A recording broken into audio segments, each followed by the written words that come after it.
Bref rappel sur les logarithmes. Et pour commencer, le logarithme en base 10.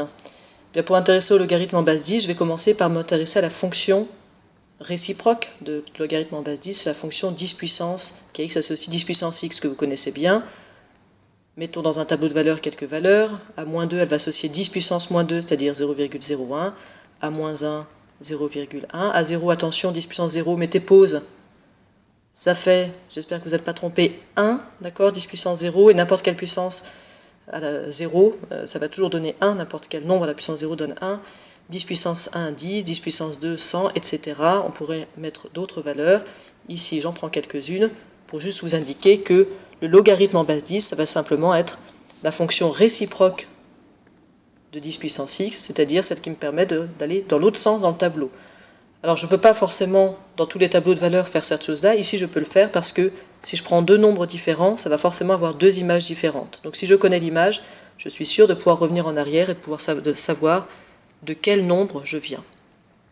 Donc ça va être le logarithme en base 10 qu'on va noter plus simplement logarithme tout court. Quand je dis logarithme tout court, c'est le logarithme en base 10. Par exemple, le logarithme de 0,01, c'est moins 2. Alors je peux lire simplement ici dans mon tableau, mais je peux réfléchir aussi. Quelle question je dois me poser? Eh bien en fait, je dois me demander à quelle puissance je dois mettre 10 pour obtenir 0,01. C'est ça le logarithme.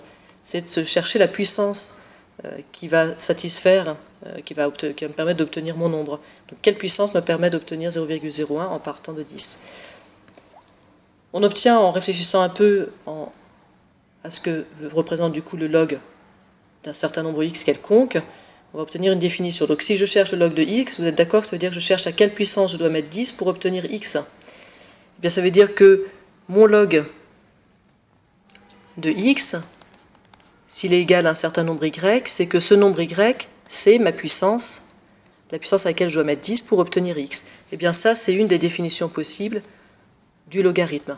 Avec, attention, une condition importante, c'est que x doit absolument être positif, strictement positif. Pourquoi? Parce que dans ce tableau, si vous regardez, pardon, ça bouge, là, la ligne ici, j'ai forcément des nombres strictement positifs. Donc c'est pas la peine que j'essaye de revenir en arrière sur un nombre négatif. Il n'y a jamais une puissance de 10 qui pourrait être égale à un nombre négatif.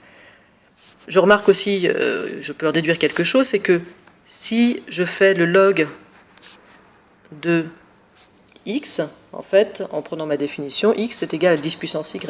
Donc je suis en train de dire que le log de 10 puissance y est égal à y, en remplaçant donc x par 10 puissance y dans cette expression.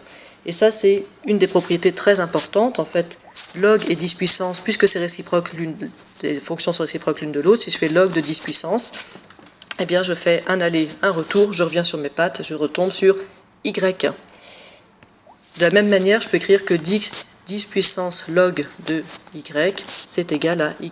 Mais attention, dans cette propriété-là, je dois bien préciser qu'y doit être strictement positif, puisque j'ai pris ici le log d'un certain nombre, il faut que ce nombre soit strictement positif. Donc voilà, deux propriétés essentielles qui découlent directement de la définition. Ensuite, on peut généraliser à tous les logarithmes. De base a, on va simplement imposer que a soit positif et que a soit différent de 1. Et le log en base a d'un certain x, eh bien, ce sera simplement le nombre y tel que a puissance y soit égal à x. Donc au lieu ici de se demander à quelle puissance je dois mettre 10 pour obtenir mon nombre, eh bien, je me demande à quelle puissance je dois mettre a pour obtenir mon nombre. Ça va être ça la base de mon logarithme. Il y a deux logarithmes qui sont importants à connaître. C'est le logarithme en base 10 qu'on vient de voir, qui va s'écrire simplement log, et le logarithme de base e, qu'on va écrire ln, logarithme naturel ou logarithme népérien.